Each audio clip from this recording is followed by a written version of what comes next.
श्री शिवाय नमस्तुभ्यम। हम सबको पता है कि 15 दिसंबर को मार्गशीर्ष पूर्णिमा का बहुत ही प्यारा सा दिन है। मैंने आपको बता रखा है कि जो मार्गशीर्ष महीने का प्रत्येक दिन होता है वो अपने आप में विशेष होता है, अपने आप में बड़ा होता है। और मार्गशीर्ष की पूर्णिमा स्नान पूर्णिमा के नाम से भी जानी जाती है। और आज की इस पूरी वीडियो में हम लोग बात करेंगे चंद्रमौली महादेव का उपाय, चंद्रेश्वर महादेव का उपाय, साथ ही साथ बाल चंद्रेश्वर महादेव का उपाय। अगर इनमें से कोई भी उपाय आपने अपने घर के अंदर या मंदिर में कर लिया, पूरे साल आपको सुख शांति एवं समृद्धि की प्राप्ति होती रहेगी, जो कि पूज्य गुरु जी की कथा से सुन के बहुत अच्छे से आपको समझाऊंगा। ठीक है ना।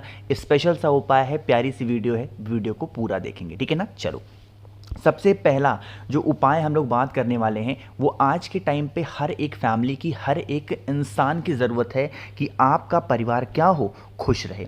लेकिन खुशियों में कहाँ सेंध लगती है, कहाँ पे प्रॉब्लम आती है कि जब हमारे घर में क्लेश होता है, जब हमारे घर में लड़ाइयाँ होती हैं, जब हमारे घर में टेंशन बढ़ता है, तो कहीं भी खुशियाँ नज़र नहीं आती हमारे घर में। तो उन्हीं चीज़ों को दूर करने के लिए आपको ये उपाय करना। ठीक है ना। देखो, इसके लिए हमें 2 से 3 चीज़ों की ज़रूरत पड़ेगी, छोटी छोटी हैं। सबसे पहली ज़रूरत पड़ेगी आपको शमी के पत्ते की। अगर आप गुरुजी की कथा ध्यान से सुनते होगे तो उन्होंने बता रखा है कि बेलपत्र हर किसी को नहीं चढ़ती, तुलसी का पत्ता हर किसी को नहीं चढ़ता, लेकिन जो शमी का पत्ता होता है वो हर दिन हर किसी को चढ़ सकता है, इसका कोई दोष नहीं है। इसलिए शमी के पत्र का बहुत बड़ा महत्व है। एक शमी का पत्ता लेंगे, ठीक है ना। शमी के पत्र के साथ में चावल का अक्षत लेंगे। अक्षत का मतलब क्या है? जो कहीं से जिसकी क्षति ना हुई हो, टूटा ना हो। कितने चावल के दाने? एक चावल का दाना। ठीक है ना। एक शमी का पत्ता, एक चावल का दाना, साथ ही साथ बहुत ही प्यारी सी, बहुत ही सुंदर सी एक बेल पत्र लेनी। ठीक है ना। देखो, बेलपत्र जो लीजिएगा, बेलपत्र की ठूठ को तोड़िएगा नहीं, मेरी बात समझिएगा ध्यान से। बेलपत्र की जो ठूठ होगी उसको तोड़ना बिल्कुल भी नहीं है। एक बेलपत्र को उठाना और फिर इन सभी चीज़ों को लेकर के महादेव के शिवलिंग के पास जाएंगे, लेकिन खाली हाथ नहीं जाएंगे, अपने हाथों में जल भरेंगे। मार्गशीर्ष पूर्णिमा का बहुत ही प्यारा सा दिन है। गंगा जल डालना क्या है? अनिवार्य है। तो जल में क्या डालोगे? गंगा जल डालेंगे। फिर इन सभी चीज़ों को लेके पहुंच जाएंगे महादेव के शिवलिंग के पास में। तरीका समझेंगे जो बताने जा रहा हूं। अब आप जब पहुंचोगे, फेस रखना उत्तर दिशा, नॉर्थ डायरेक्शन, ये तो पता होगा। अब यहाँ पे एक एक चीज़ों को समर्पित करना है, एक एक चीज़ों को चढ़ाना है। मैंने आपको बताया है कि सबसे पहले अगर शमी का पत्ता आपके पास में है तो शमी के पत्र को चढ़ाने का सबसे अच्छा जगह कौन से होता है? शिवलिंग पे। जिस स्थान से जल नीचे गिरने ही वाला होता है, बिल्कुल यहाँ पे एंड पॉइंट पे शमी के पत्र को रख देना। ठीक है ना। चावल के दाने को समर्पित करने का सबसे प्यारा स्थान कौन सा होता है? माता अशोक सुंदरी के स्थान पे आपको मात्र एक चावल का दाना रख देना। ठीक है ना। अब बात आती है बेलपत्र की। बेलपत्र की भूमिका इस उपाय में बहुत महत्वपूर्ण है, क्योंकि महादेव की सबसे प्रिय चीज क्या है? बेलपत्र है। तो जो आपके पास में बेलपत्र है जिसकी ठूठ आपने तोड़ी नहीं है, अब चढ़ाने से पहले आपको बेलपत्र की जो ठूठ होगी वो तोड़ लेना और फिर तोड़ करके महादेव के शिवलिंग के ऊपर बेलपत्र को समर्पित करना, जिसकी डंडी होगी माता अशोक सुंदरी की तरफ और पत्ती का पोर्शन आपकी तरफ होगा। ठीक है ना। इतना समर्पित किया। ठूठ को उठा करके अपनी जेब में रख लेना, पॉकेट में रखना या फिर जहां भी रख पाओ। फिर आपके पास में जो एक तांबे के लोटे में जल है, उसे महादेव के शिवलिंग के ऊपर चंद्रेश्वर महादेव, पूर्णिमा का दिन है, कौन से महादेव का नाम लोगे? यहां पे मैं लिख भी दे रहा हूं, कौन से महादेव? चंद्रेश्वर महादेव के नाम से एक लोटा जल चढ़ाना। साथ ही साथ जिस वजह से आपके घर में क्लेश होती, लड़ाइयाँ होती, मारपीट होती, बहुत पूरी फैमिली, पूरा परिवार आपका उदास रहता है, टेंशन में रहता है, तो आप सभी इस उपाय को चंद्रेश्वर महादेव के नाम से कर लेना। ठीक है ना। अब बात आती है भैया, जो ठूठ हमने निकाल करके अपनी पॉकेट में रखी, जेब में, उसे क्या करेंगे? उसे लेके अपने घर पे जाना। जो भी व्यक्ति घर में लड़ाई झगड़े करता है, उस एक ही ठूठ को अच्छे तरीके से कूट लेना, पीस लेना, जिसमें बहुत ही हल्का सा, छोटा सा क्या निकलेगा? पेस्ट निकलेगा। किसी भी चीज में मिला करके चंद्रेश्वर महादेव के नाम से उस व्यक्ति को खिला दोगे, तो उस व्यक्ति का जो गुस्सा होगा, जो क्रोध करने की क्षमता होगी, उसमें आपको कमियां देखने को ज़रूर मिलेंगी। ठीक है ना? तो करिएगा ज़रूर, बहुत ही छोटा सा और आसान सा उपाय था। तो पहला उपाय आपको समझ में आ गया है। आगे बढ़ते हैं अब इस वीडियो के हम लोग अपने दूसरे उपाय की तरफ। और ये जो दूसरा उपाय होगा वो है रोग मुक्ति को लेके ना। जैसे घर में आप कभी भी कोई इंसान को देखोगे ना, सुबह सो करके उठता है, सबसे पहला काम लाओ एक दवा खाते हैं ना। सबसे पहले गैस की दवा खाएंगे, फिर नाश्ते से पहले, नाश्ते के बाद में ना। ऐसी कंडीशन सभी के घरों में लगभग हो गई है। तो आपको करना है इस उपाय को। इसके लिए आपको ज़रूरत पड़ेगी इस तरीके से, क्या आपको लेना होगा पीला चंदन। ध्यान रखिएगा, पीला चंदन ज़रूरी नहीं है कि आपको ऐसे सूखा लो, कोई सा भी पीला चंदन ले सकते हो, कोई दिक्कत नहीं। ठीक है ना? लेने के बाद में आपको क्या करना है, थोड़ा सा लेना होगा दही। ठीक है ना? दही मिल जाए दही ले लो, दूध मिल जाए दूध ले लो, लेकिन कोशिश करना आपको दही लेना। ठीक है ना? फिर इन सभी चीज़ों को लेंगे और पहुंच जाएंगे महादेव के शिवलिंग के पास में। तरीका समझेंगे जो बताने जा रहा हूं। सबसे पहला काम आपको करना होगा, जो आपके पास में दही है ना, उस दही का लेपन पहले महादेव के शिवलिंग के ऊपर खूब अच्छे तरीके से करोगे। ठीक है ना? दही का लेपन कहाँ करेंगे? महादेव के शिवलिंग के ऊपर। जब दही का लेपन कर चुके, उसके बाद में 1 लोटा जल महादेव के शिवलिंग के ऊपर समर्पित करना।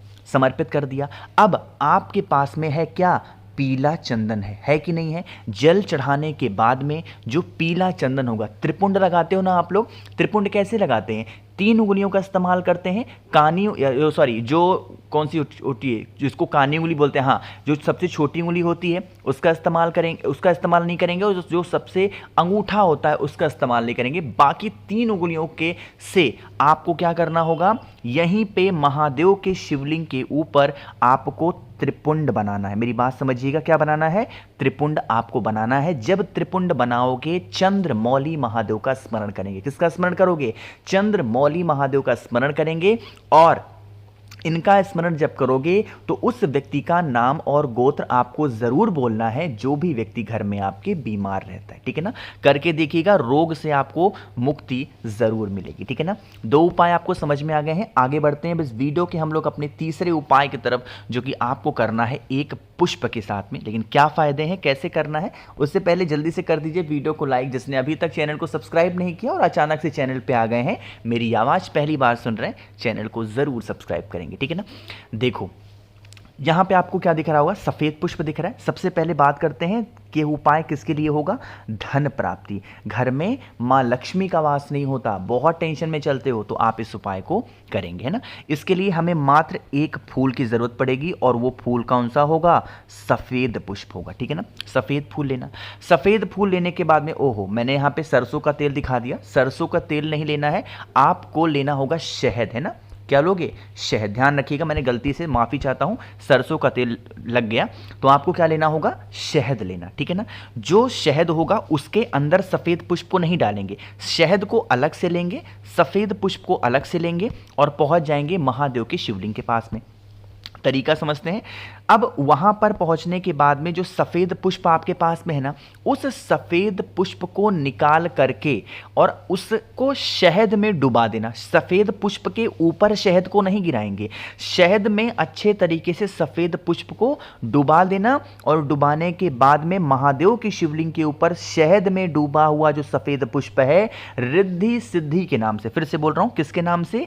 रिद्धि सिद्धि के नाम से समर्पित करके पूर्णिमा के दिन उपाय कर रहे हो, चंद्रमौली महादेव का स्मरण करके आपको 1 लोटा शुद्ध जल तांबे के लोटे से इसी सफेद पुष्प के ऊपर अगर आप समर्पित करते हैं, कभी भी आपको धन की कमी नहीं होगी, कभी भी आपके घर में कर्ज की समस्या नहीं होगी, पूरी फैमिली, पूरा परिवार आपका स्वस्थ और संपन्न रहेगा। ठीक है ना?